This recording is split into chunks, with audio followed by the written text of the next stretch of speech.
Tere! Oled tulnud kuulama Pesitsusraadio 25.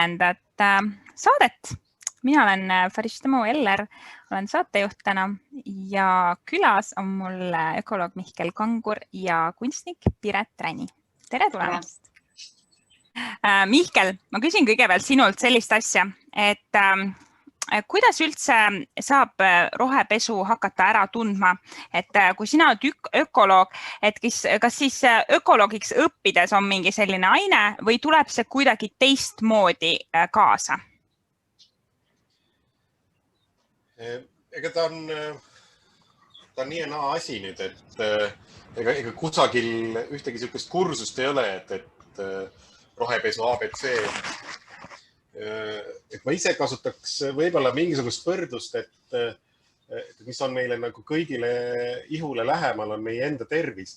Et meil kõigil on mingisugune oma mudel tervisest, mis on meie tervisele hea, milliseid asju me enda käitumises aktsepteerime, kuigi me teame, et võib-olla ta ei ole tervisele meile kõige parem, aga iga kord, kui me midagi sööme, peame tegema mingisuguseid valikuid, siis tekib meil mingisugune selline mõttemustrite rida selle valiku taha. Et mida see endaga kaasa toob, kui ma nüüd söön seda küpsist, kui ma söön seda šokolaadi, endorfiini, süsivesikud, ladestuv rasv, blablabla, minu vanuse ja nii edasi. Ehk et kes kui palju peab nendel teemadel mõtlema, kui palju ta tervise tõttu, kui palju ta üldse mõtleb, aga igal ühel meist on mingisugune enda ettekujutus sellest tervisega seonduvast. Ja kui me nüüd kuuleme mingisuguseid sõnumeid tervise kohta, tervisetoodete kohta, keegi väidab midagi, miski on nagu tervislik, siis see käivitab hoobilt meie peas mingisugused mõttemustrid, et kuidas sellele sõnumile reageerida. Ja põhimõtteliselt midagi sarnast võiks meil tekkida ka keskkonna suhtes. Et kui me kuuleme mingisugust keskkonnaväidet, et siis see läheb käima mingisugune tagasisidede rida, mingisugune selline mõistete süsteem, mis selle uue mõistega või uue mingisuguse sõnumiga meil käivituma hakkab. Ja selle aluseks, kõige mõistlikum oleks, kui selle aluseks oleks mingisugune teaduspõhine arusaam sellest, kuidas ökosüsteemid toimivad. Ehk et kui me saame aru ökosüsteemide toimimisest, selle toimimise alustest, sellest komplekssusest, emergentsusest, kõigest sellest, mis kompleksseid süsteeme iseloomustab, me ei pea olema detailideni, ma ei tea, Tõnu Ploompuu laadselt tundma igat pisiseent samblikku sammalt kõrrelist. Aga meil peaks olema mingisugunegi aimdus, et me tunneksime, saaksime aru, et samblad ja samblikud on täiesti erinevad rühmad, kõrrelised ja muud kapsad on tibakene erinevad, neil igal ühel on omad nõudmised, nad kasvavad, nad vajavad mingisugust ökosüsteemi enda ümber. Ehk et sellised Aveliina Helmi soovitused, et õpi enda ümber tundma mõndagi taimerühma tegelikult on selleks aluseks, et sa hakkaksid aru saama, kuidas see süsteem toimib, et paremini aru saada sellest, kui sind üritatakse petta. Sest et rohepesu on tegelikult selline viisakas väljend selle kohta, et üritatakse petta, üritatakse valetada. Ma võtan nüüd ette mõned sellised väited ja küsin sinult, et on rohepesu või ei ole. Näiteks kõigepealt metsa on Eestis täiesti piisavalt ja pole kunagi varem parem olnud.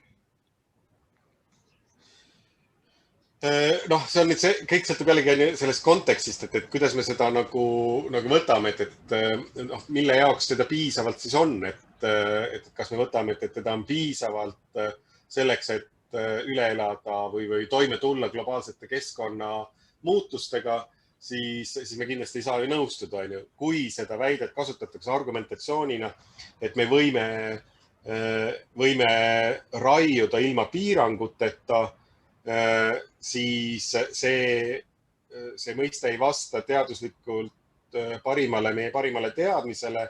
Ehk et sellise mõiste väljaütlejat me saame küll kas pidada rumalaks, mida ta vaevalt, et ta tahab nüüd ennast sellist muljet jätta, et ta rumalusest sihukest asja räägib, pigem räägitakse teadlikult ja see on nagu selge vale, sest et meil on metsa piisavalt, mitte kunagi varem ei ole ta nii palju olnud. Need kõik viitavad mingisugusele ajamäärangule ja siis me saame alati küsida, aga et miks just selline ajamäärang, et kui me võtame, et meil möödunud sajandi alguses ja enne teist maailmasõda eriti oli põllumajandusmaad tunduvalt rohkem, kui seda on praegu. Seal küll väga erinevalt kanti kirjeldati neid maa kasutusotstarvet ja erinevatesse lahtritesse neid pandi natukene, et seetõttu kõik ei ole nagu võrreldav. Aga kui me vaatame ka fotosid maastikest, metsa oli tunduvalt vähem, siis tekib küsimus, aga et miks me peame võrdlema selle olukorraga siis? Miks me peame võrdlema Eesti metsade ajaloo võib-olla kõige hullema olukorraga, mis valitses, hakkas pihta sellest, kui hakati piiritust põletama ja energiatarve läks oluliselt ülesse. Maa võeti kasutusele kartuli ja vilja kasvatamiseks, et piiritust põletada. Et miks me ja siis esimese maailmasõja järel, kui me saime iseseisvaks ja taas enda metsad kõik ise ka maha võtsime, et äkki me saame võrrelda mõne teise situatsiooniga, näiteks 5000 aastat tagasi, kui meil ei olnud veel saabunud siia põlluharjaid üldsegi, oli siin metsa ju tunduvalt rohkem ja toona oli ka inimene siin olemas, oli küll kõvasti vähem meid ja et see on nagu meie valikud, milliseid ajaskaalasid me kasutame, aga kui me kasutame ajaskaalasid nii-öelda manipulatiivselt, et viitamata miks just selline ajaraamistik, miks just selline võrdlus, siis ilmselgelt see on manipulatsioon ja sellega tahetakse eksitada inimeste nagu valikuid või otsustusi metsade kontekstis. Ma küsin siia vahele, milline on kõige üllatavam või selline pahviks tegevam rohepesuline kas loosung või sõnum metsanduses, mida sa ise oled kohanud? Sihuke nagu tõeliselt räige.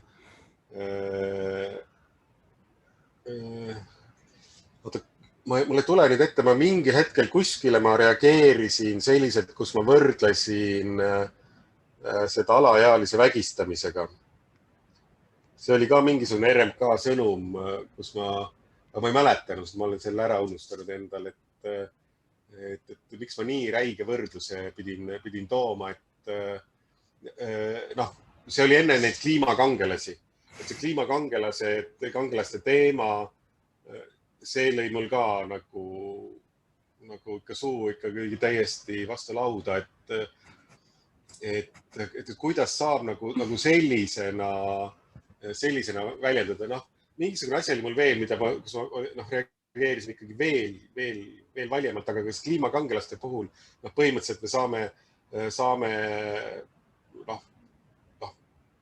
muidugi aasta emaga nüüd on see nagu juhtunud, et aasta ema, kes oma siis pervõetud hoolealuseid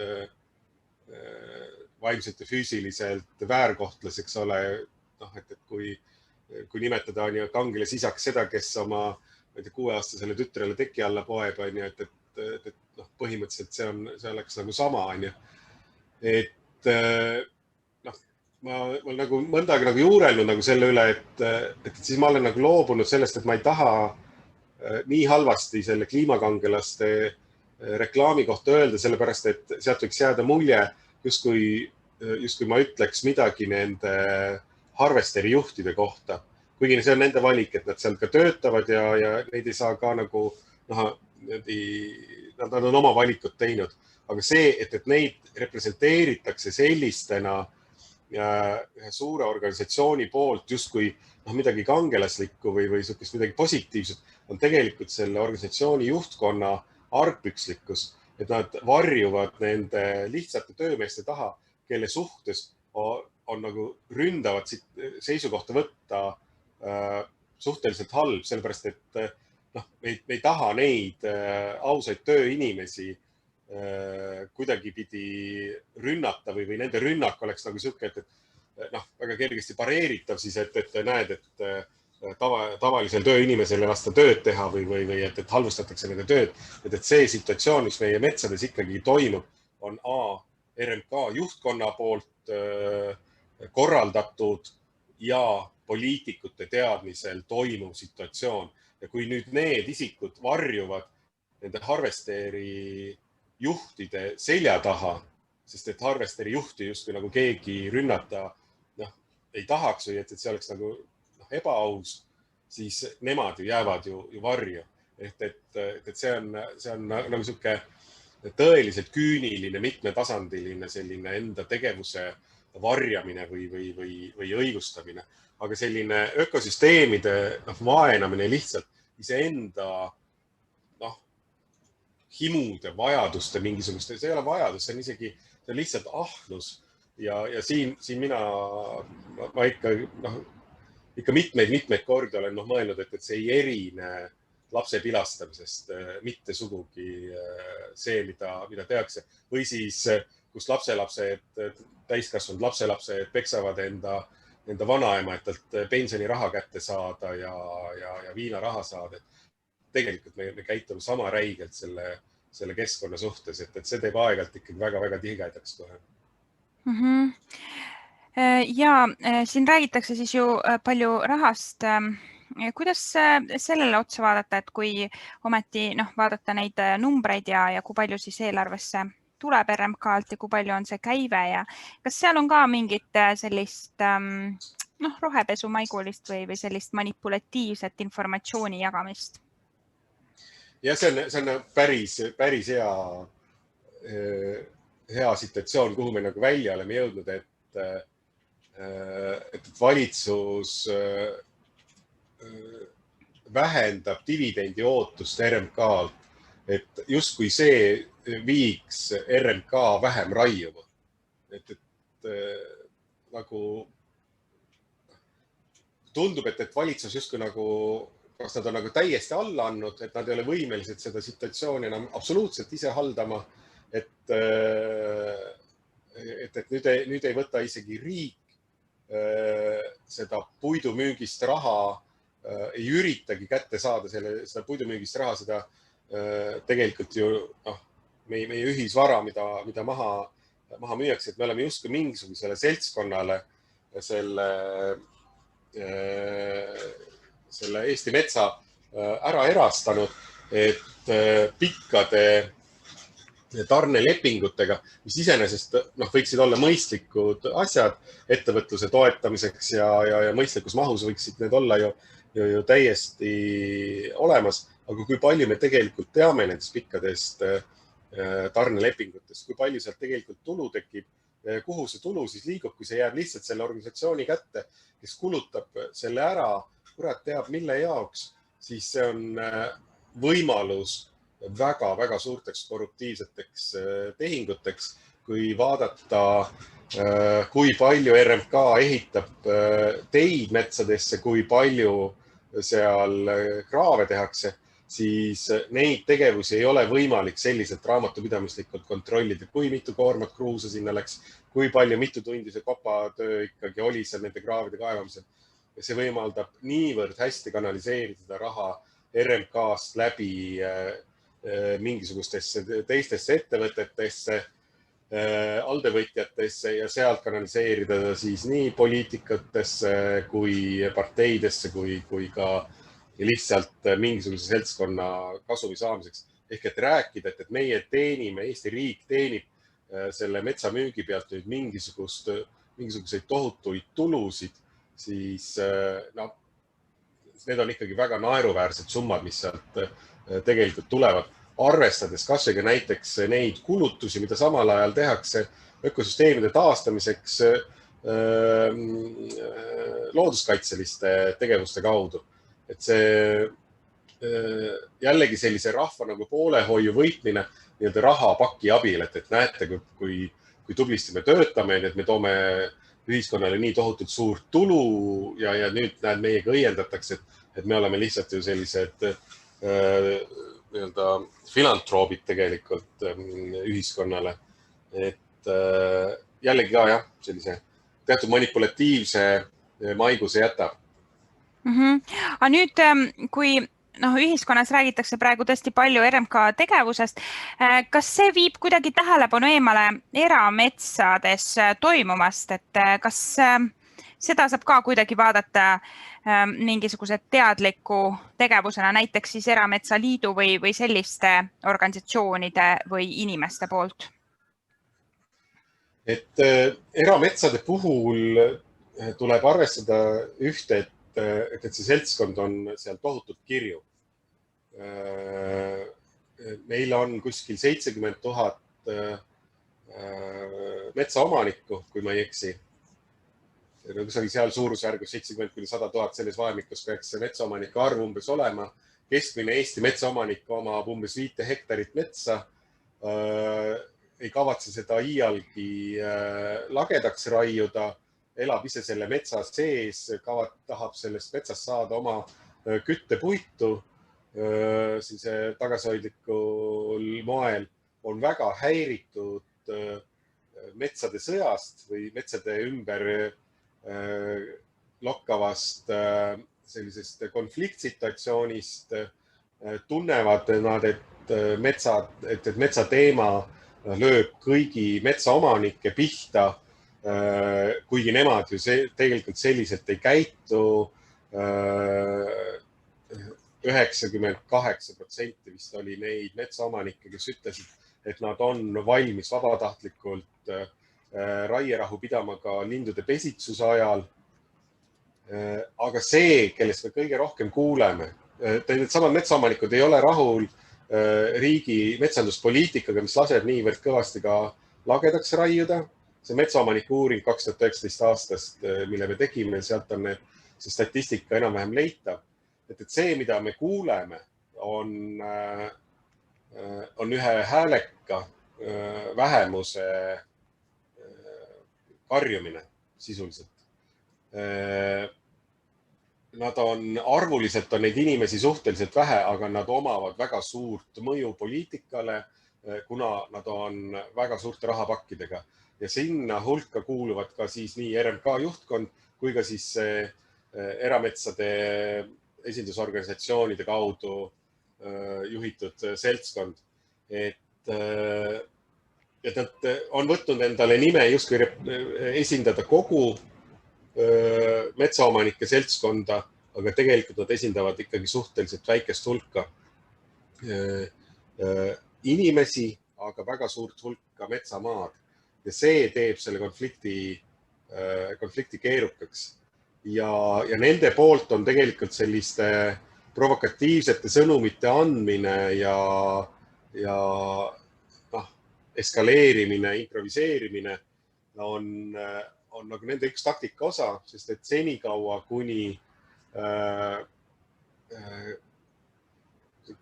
on konflikt õhus, on neil alati võimalus süüdistada teist poolt, et näed igasugused tülikiskujad ja iga kord visata või et vajadusel jälle visata mingisugune hagu, mingisugune kont sellesse diskussiooni juurde, et seda konflikti õhus hoidest, et nendele on tegelikult see konflikti üleval olemine tunduvalt kasulikum kui ükskõik kellelegi teisele siin protsessis. Sest et nemad me näeme väga hästi, kuidas nad on saavutanud olukorra, et metsanduse arengukava juhtrühm vahetati välja. See oli see, mida nad soovisid saada, et see vahetuks välja ja nad said sinna endale sobivad eksperdid asemele.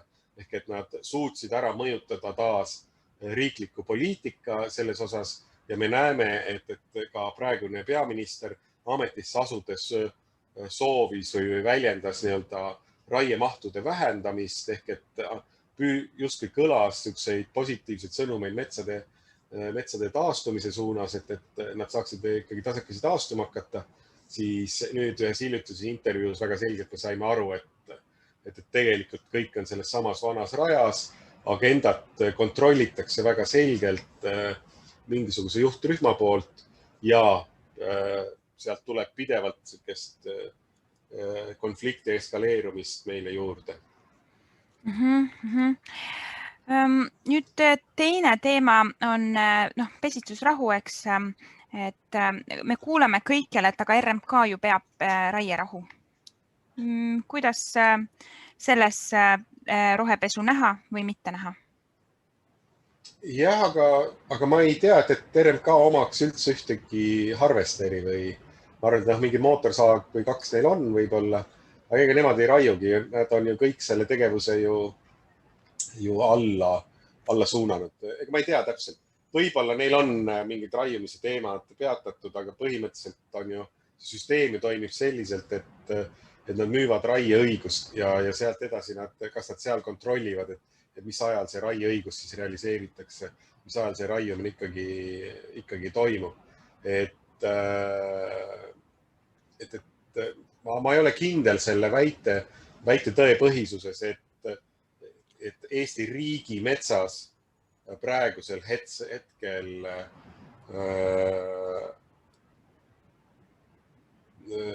ühtegi puud maha ei võeta nüüd raierahu ajal. Ma olen skeptiline ja pigem ettevaatlik selliste väidete osas.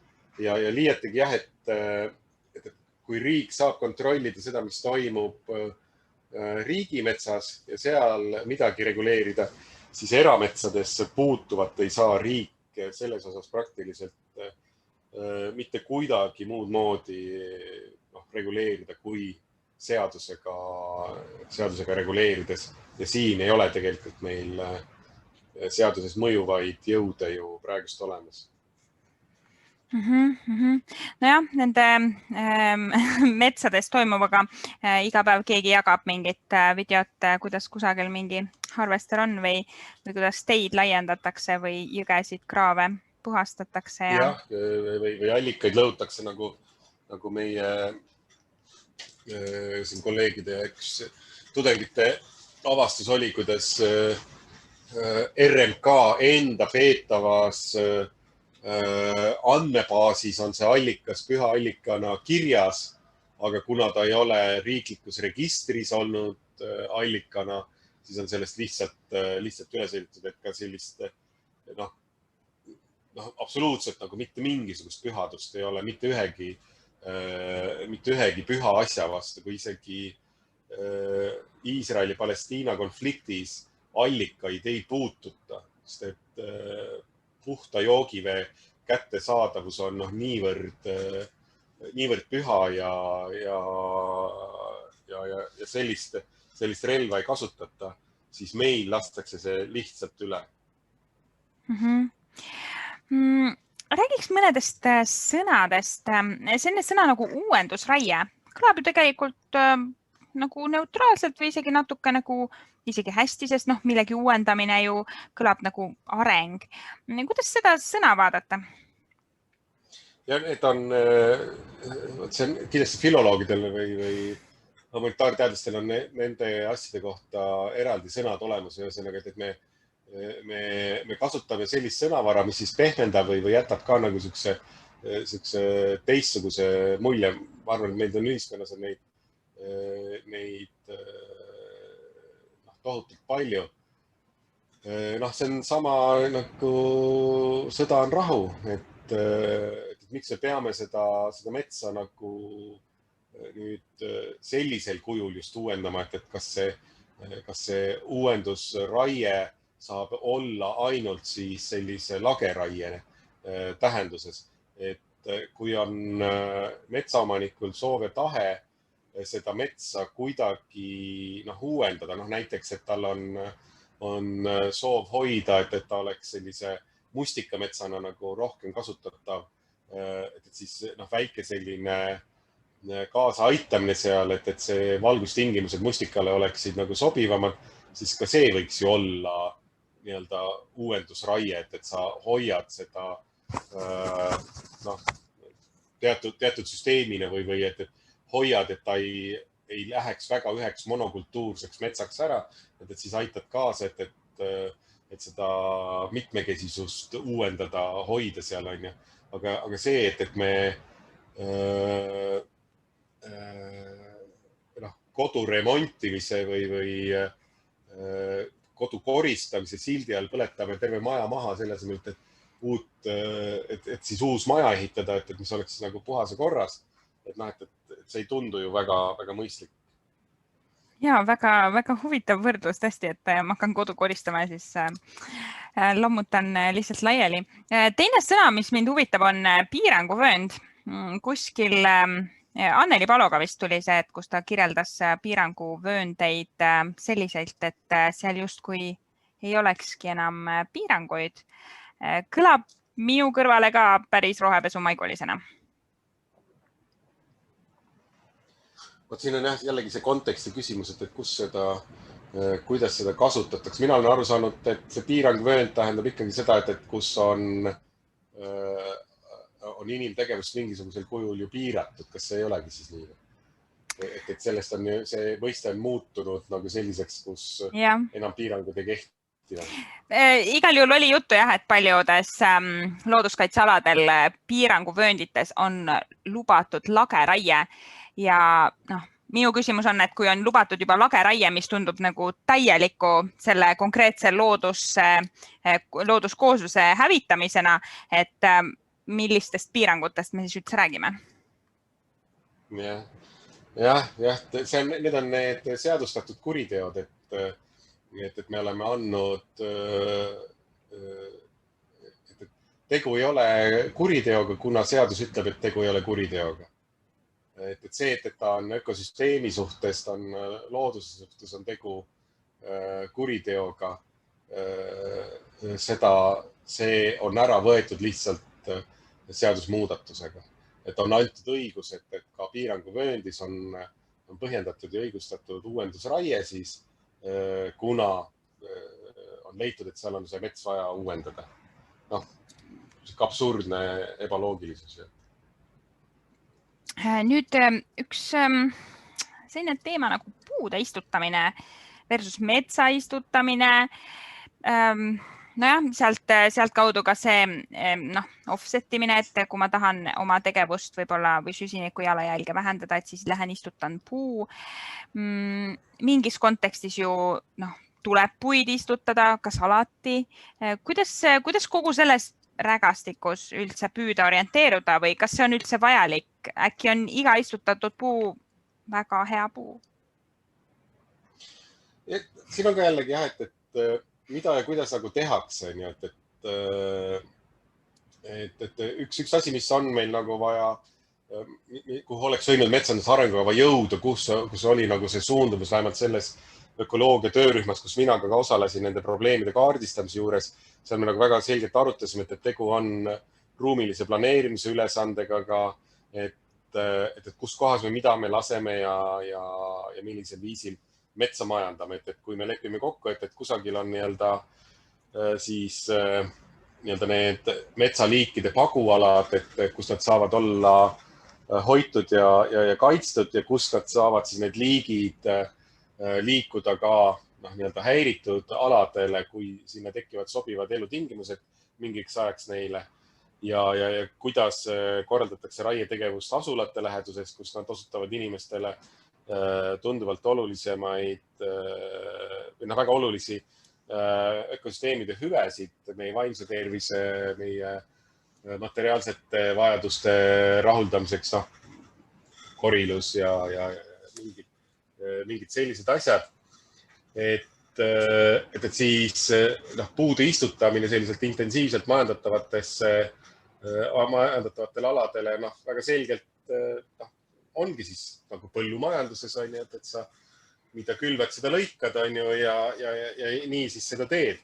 Aga nendel aladel, kus me näeme nagu tarvituste vajadust endale siis seda mitmekesisust ka hoida, siis seal on need asjad tunduvalt keerukamad. Me oleme kunagi, minu kolleegid siit Ökoloogia Keskusest, endisest Ökoloogia Instituudist analüüsisid, minu arust see kuskil 2000-ndate alguses oli paar doktoritööd sel teemal, et kuidas on toimunud karjäärialade, põlevkivi karjäärialade metsastamine pärast kaevandustegevuste lõppemist. Ja seal tuli nagu väga selgelt välja, et kui tahta saada sealt nii-öelda majandusmetsa, siis pidi seal selle pinna ära siluma, tekitama sellise, et saaks pärast masinaga seda metsa maha ka võtta, tohutut energiat sellesse veel sisse panema, et see maa oleks piisavalt sile ja siis kui sinna pannakse see mets peale, siis kasvab see, mis nagu istutatakse. Aga bioloogilise mitmekesisuse seisukohast olid ka juba need mõnikümmend aastat tagasi maha jäetud karjäärialad kaugelt oli bioloogiline mitmekesisus suurem nendel aladel, kus see ala lasti metsastuda ise. Ehk et tuli sinna peale siis meie mõistes, majandusmetsa mõistes võsa, ehk et siuke metsamehele kasuturäga, aga seal just teiste liikide arvukus oli võrreldamatult suurem. Ehk et see ongi nagu meie enda ühiskondliku kokkuleppe küsimus ka, et mida ja kus kohas me näha tahame ja tolereerime siis, et kui on need alad, kus me oleme kokku leppinud, et siin siis on need intensiivselt majandatavad metsad, kust seda puitu lihtsalt võetakse sellisel kujul välja, aga et kas siis on nagu võimalik jõuda kokkuleppele, et see ei ole mitte kõikjal. Praegu see probleem ongi lihtsalt selles, et meil on ainult see uuendusraie ehk et lageraie ainsa võttestikuna metsade majandamisel kasutusel. See on sama kui laste kasvatamisel tead ainult on püksirihma meetod, kuidas lapsed kasvavad, mitte midagi muud nagu seal pakkuda ei ole siis, et kõige rängem, kõige rohkem keskkonda lõhkuval viisil me seda teeme. Et mina olen enda lapsel keelanud ükskord klassiga kaasa minemast metsaistutuse talgutele, kust küsiti veel meilt €1 raha juurde, et pärast toimub mingi metsanduse teemaline loeng, et oma osaluse tasumiseks siis €1 veel juurde. Et siis ma küll keeldusin, et mitte, et mul €1 kahju oleks, aga et kui lapsed lähevad tasuta tööjõuks RMK-le metsa istutama ja neile pärast räägitakse metsamajanduse mingisugust loengut, et siis mina selle asja eest küll ei ole nõus peale maksma veel ja parem hoian oma lapse siis eemal sellistest manipulatiivsetest tegevustest, et sama hea, kui laseks lapse mingisugusele, ma ei tea, narkootikumide loengule, siis tuleb välja, et narkomaan õpetab neile hoopis metamfetamiini keetma, et lapsevanema kohus on hoida lapsi nagu sellistest asjadest ka ikkagi eemal. Aga nüüd välismaalastelt kuuleme tihti, et Eestis on veel väga palju looduslikku metsa, mida saab odava raha eest ära osta. Võib-olla see viimane pool lasta jääda. Aga kuidas selle loodusliku metsaga siis Eestis on? Et kas seda on ikka nii palju või siis nad lihtsalt ei oska nii väga hästi vahet teha? Oleneb jah, kes nagu tuleb ja kust ta tuleb. Ma arvan, et kui mõni siuke Siberi põlisrahva esindaja või selliste metsarahva esindaja tuleb ja vaatab, siis tal oleks nagu üpris kurb ikkagi olla, onju. Aga kui keegi tuleb Hollandist, siis talle on, ja tõesti Hollandist käiakse, ma tean, et ta on kas Pärnu kandis ja ongi siuksed talud, kus inimesed tulevad, sõidavad enda autoga lihtsalt sinna suvilasse ja on kõigepealt esimese nädala lihtsalt pikali maas ja ahmivad seda loodust endale sisse, sest et neil ei ole lihtsalt selliseid asju enam olemas. Et meil on üks uuring tehtud Haanja kõrgustikult, kus me vaatasime, püüdsime hästi detailsel tasandil rekonstrueerida, missugune on olnud metsade areng seal piirkonnas. Üks tulemus, kuhu me jõudsime, oli see, et 80% meie metsadest seal uuringu alal oli kas külvatud või istutatud metsad, mis olid siis need metsad, mis on küüditatutest järele jäänud mahajäetud talud, siis seal põllumajanduseks keerukatel aladel nad metsastati Nõukogude Liidu alguses ära. Ehk et ega meil ka, kui palju me tegelikult oleme ja kes me armastame metsas käia, kui palju me tegelikult oleme üldse näinud nagu milline siis see looduslik mets ilma inimmõjuta mõeldes, siis mets võiks välja näha, ega meil selliseid alasid väga palju järel ei ole. Ma arvan ise, et ma olen kõige lähedamalt sellist metsikut metsa näinud, neid võib Soosaartelt näha, kus nad on väiksed jupid, aga Poruni matkarada on üks selline Ida-Virumaal, mida tasub võib-olla külastada, kus võiks arvata, et äkki seal ei ole kirves kunagi peal käinud. Et kas me ise tunneme ära ka, et missugune on, milline tegelikult see looduslik mets olla võib, on ju, et see on enam-vähem nagu see, et kui me oleme, see võrdlus läheb võib-olla natuke liiale, aga et kui meil on nii-öelda kohendatud naised ainult piltidelt igalt poolt välja vaatavad, et kas me siis tunneme ära, missugune on nii-öelda loomulikus ilus naisterahvas tegelikult päriselt olemas on. Aga see võrdlus ei tule mul praegu, see metafoor hästi ei kanna praegust, aga et kas me isegi tunneme ära looduslikku metsa praegust, aga see on nagu ohtlik teema, et kui me hakkame rääkima looduslikke inimmõjuga metsa, siis see justkui annab õigustuse, et nüüd me võimegi seda metsa maha võtta. Päris nii ikkagi ei ole.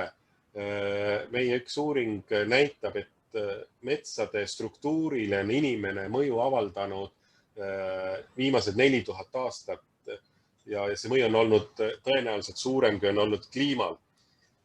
Aga inimese mõju on nagu väga laia spektriga, et kas me oleme nagu üks karu või metsakuklane ja me loome sellesse metsa oma nagu rikkust, toome oma mingisugust süsteemi juurde, et meil nagu teistelgi liikidel on õigus osa saada sellest metsade poolt pakutavatest hüvedest, aga me ei tohi võtta seda, anastada, seda monopoliseerida, seda metsade poolt pakutavat ainult iseenda jaoks.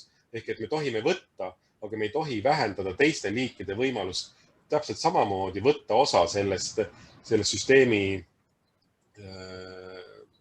küllusest. Et praegust just see probleem, mis meil on see, et viimased 150 aastat on see metsadest võetud, nagu see kuuluks ainult meile, nagu see oleks ainult meie hüvanguks kasvav asi. Ja siis need arusaamad, et justkui see olekski niimoodi õige, et see võrdlus põllumajandusega, et näed, et minu esivanemad selle külvasid, järelikult on mul õigus siin nagu seda ka lõigata, et see õigus ei käi päris seda pidi, sest et ka ühiskonnale osutavad märksa olulisemaid hüvesid just nimelt need liigid ka, kes elavad ja kasvavad ka siis nendes külvatud ja istutatud metsades, aga et see võtab lihtsalt aega, et need muutuksid taas selliseks loodusilmeliseks ja inimene saab olla selle loodusosa, aga praegust me käitume justkui me ei oleks selle loodusosa. Ja see on nagu selle konflikti üks väga tõsine juurpõhjus, et me ei oska olla selle loodusosa enam. Me lihtsalt laamendame ja võtame sealt kõik endale. Aitäh. Piret, mis mõtted sul vahepeal on tekkinud, et peaksime saadet varsti niimoodi kokku hakkama võtma, et siis küsingi teilt mõlemilt veel selliseid mõtteavaldusi, et mida te ei ole saanud veel saates rääkida, et alustan sinust, Piret. Ma mõtlen siin, kuulan neid lugusid ja mõtlen rohepesust selles mõttes, et kas me tegelikult ise rääkides rohepesust ei ilusta Ja mõttes, et kui tegemist on tõsiselt eetilise küsimusega ja tegelikult on ju kogu aeg tegemist valeinformatsiooni levitamisega. Et kui me räägime rohepesust, siis me nagu mingis mõttes õigustame, et nagu see ei oleks nii-öelda kuritegu.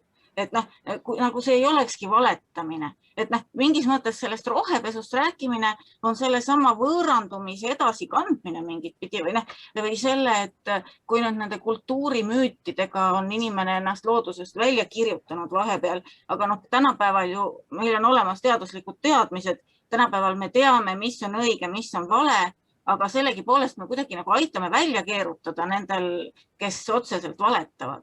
Võib-olla nad valetavad iseendale ka ja võib-olla nad isegi mingil määral usuvad seda, aga see on ikkagi ju otseselt valetamine. Ja sinu ettepanek? Ma arvan, et ettepanek ongi nagu otse rohkem välja öelda, et see on vale. Et kui me juba ütleme, et see on rohepesu, siis me samal ajal ei ütle, et aga see on ju otsene vale, mida sa räägid. Et kuidas moodi sa saad nagu eetiliselt rääkida valet ja õigustada sellega seda, et sa tegelikult parajasti tapad linnukesi, kallad mürki merre ja nii edasi ja nii edasi ja nii edasi. Et kui sa teed otseselt kahju, siis sa ju otseselt teed kahju. See ei ole mingi rohepesu. Nii, Mihkel? Ja, et asjad õigete nimedega nimetamine on nagu abiks küll, et sõnal on tähendus, sõna loob maailma, et kui me ütleme, et uuendusraie, siis inimestel tekibki mulje, et me loome metsa uueks ja et oleks ilus ja lilleline seal kõik, aga et see on tegelikult räige elustiku vägistamine selle juures, et seda seost sealt ju ei teki, et see ongi nüüd, et kas ta tekib selliste teadmiste põhiselt, et sa saad aru, kui jäle see asi on, mis seal nagu praegust metsas toimub. Siin nädalavahetusel keegi näitas ühte drooni videot sellisest ulatuslikust, meeletust ulatuslikust lageraiest, kus siis traktor müttab, võtab seal puu haaval seda metsa maha. Lihtsalt füüsiliselt on valus seda vaadata, et sa saad aru, et see ongi kõik. Nüüd on seal selles kohas on nagu kõik või siis see hundi juhtum, mida siin jagati ka. Sealt ei saanudki nagu aru, et kas nad üldse said aru, kui räige asjaga nad hakkama said. Et me ei räägi lindudest, me räägime imetajatest, kõikidest, kelle elupaigad võetakse ju ära. Need on ju meie sarnased olevused, rääkimata siis nendest, keda me ei näe, kes seal ära hävitatakse. Okei, et see, minul tekib see emotsioon, nagu ütleme, selle teadmise pealt, aga et kas siis seda saab toetada ka selliste emotsionaalsete või selliste võrdluste või et selle seose välja toomisega, et sa päriselt ka tapad lihtsalt selle linnu praegust ära, sellepärast, et sul on konkreetselt just nüüd vaja minna ja see puu ikkagi maha võtta, sest muidu sa jääd lihtsalt vaeseks. Et see on nagu räige. Samas ma ütlen, et meid on nagu teatud mõttes nendes võitlustes ka lõksu pandud, et meile laotaksegi selliseid lõkse ette, millesse siis järjest langetakse, et me hakkame võitlema nende väärnähtustega.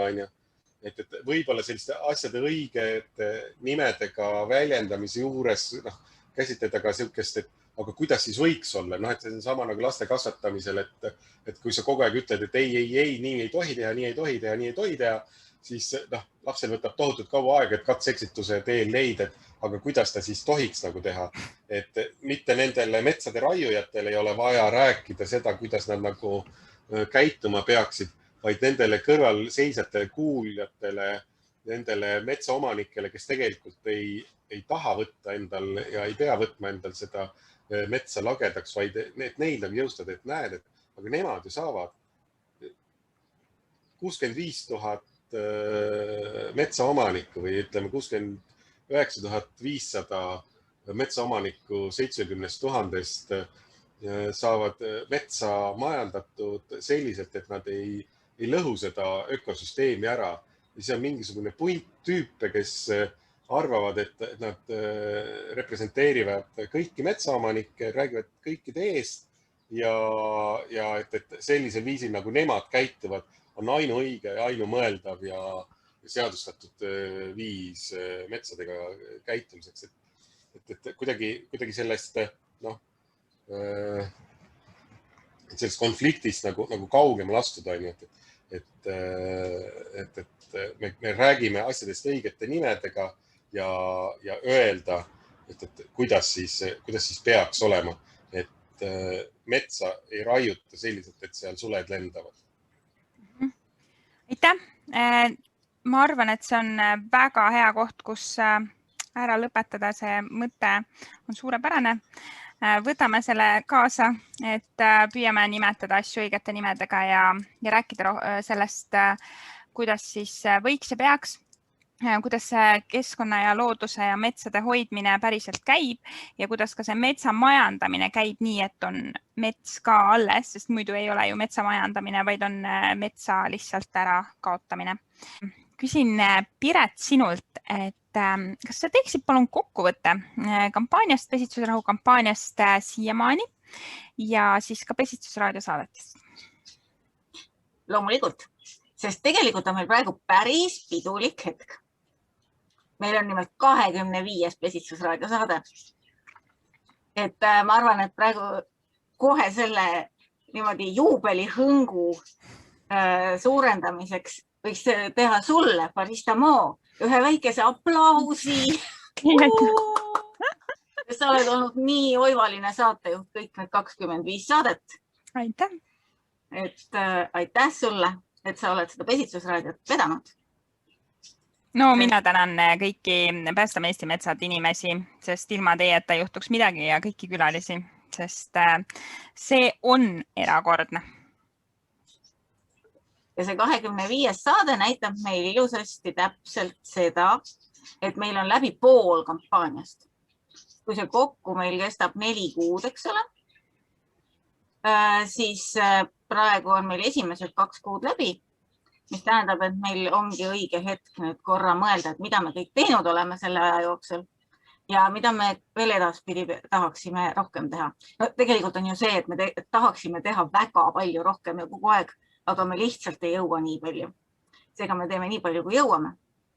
Ja kui nüüd vaadata neid 2 kuud, siis seda ei ole üldse olnud vähe. Et lisaks neile 25-le, praegu on 25 Pesitsusraadio saatele, oleme me teinud hulk asju ja see tähendab seda, et meil on nüüd jälle võimalik hulgaliselt kõiki teisi inimesi ka tänada. Meil on võimalik tänada kõiki 3649 inimest, kes on allkirjastanud Pesitsusrahu petitsiooni. Aitäh teile! Ja ma loodan, et järgneva nädala jooksul, mis meil veel siin see petitsioon üleval on, tuleb teist sama palju inimesi veel juurde. Nii et kohe ütleks nendele ette ka ära, et aitäh! Tulge nüüd kähku ja kirjutage alla sellele petitsioonile, mille nimi on kohustuslik Pesitsusrahu looduskaitseseadusesse ja mis asub portaalis rahvaalgatus.ee ja millega me nõuame looduskaitseseaduse muutmist. Nii et kõikides Eesti metsades kehtiks Pesitsusrahu tagamiseks vajalikud raiepiirangud 15. aprillist kuni 15. juulini ja kaitsealadel 15. märtsist kuni 31. augustini.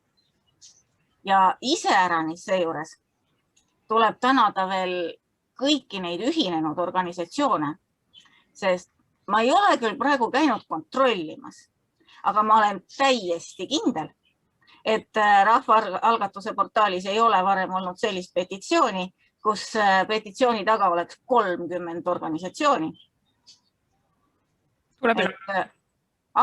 Tuleb üle vaadata. Tuleb üle vaadata, aga ma praegu julgen veksleid heita, sest meie eelmisel petitsioonil, mida Päästame Eesti metsad tegi, ehk siis metsapetitsioonil, oli tegelikult rohkem neid ühinenud organisatsioone, aga see ei toimunud rahvaalgatuse portaalis. Nii et kutsume siinkohal, et ka kõik organisatsioonid võivad veel selle nädala jooksul meie petitsiooniga ühineda, et selleks tuleks meiega ühendust võtta ja siis me lisame sinna rahvaalgatuse juurde ka teie nime. ja siis täname veel. Tänaks kõiki neid inimesi, kes on pannud Facebookis oma profiilipildi külge meie pesitsusrahu kampaania profiilipildi raami. Et see on nii tore. On see, et võtad Facebooki lahti ja peaaegu kõik sõbrad on pesitsusrahu selle sildiga ja siis saad niimoodi mõnusalt vaadata. Nad on kõik meie inimesed. Et aitäh teile kõigile. Siis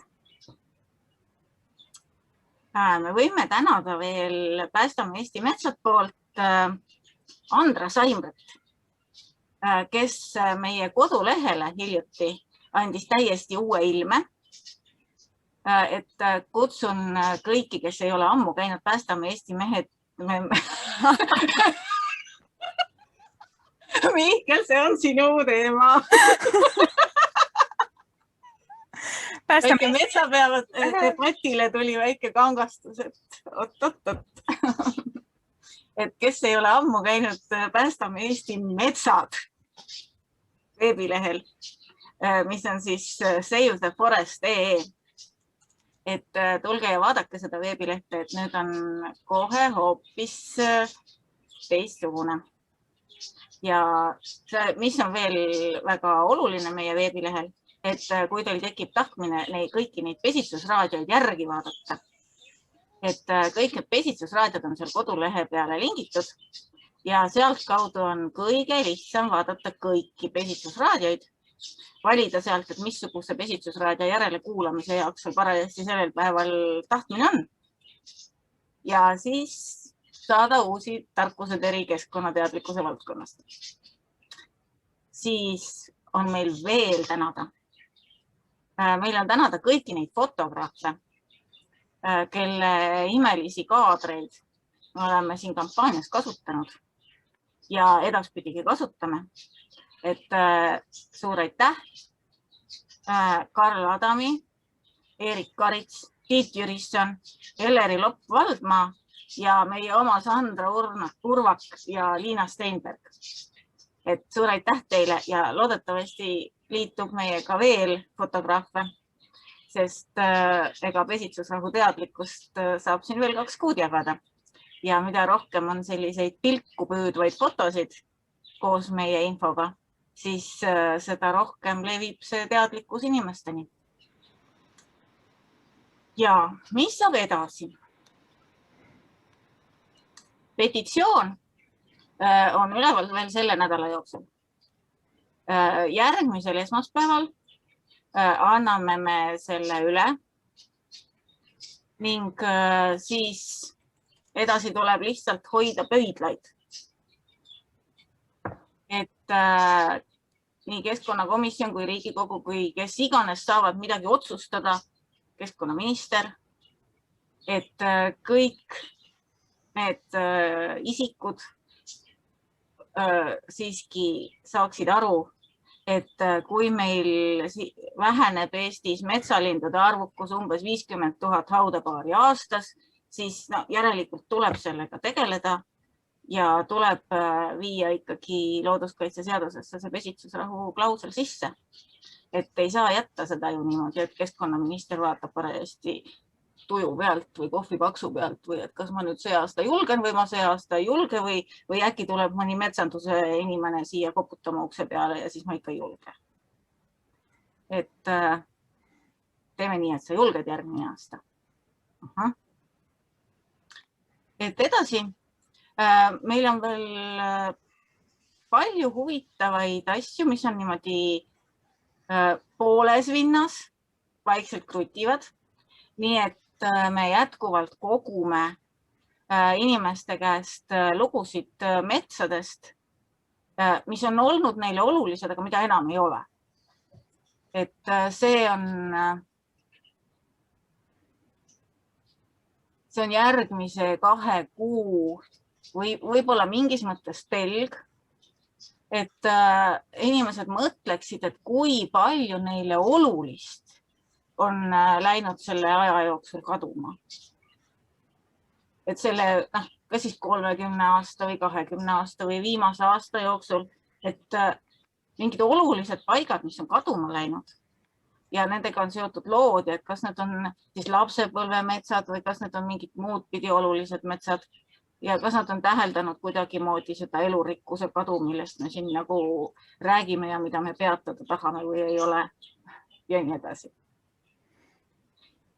Ja tulemas on veel palju. Aga selleks, et nüüd niimoodi rohepesu teemadele üle minna, tahtsin küsida teilt üht asja. Kas te usute? Kui ma nüüd ütlen, et siin selles pakis mul on metsiseseemned, selles pakis on mul händkakuseemned, siis selles pakis on mul seeneniidistik ja selles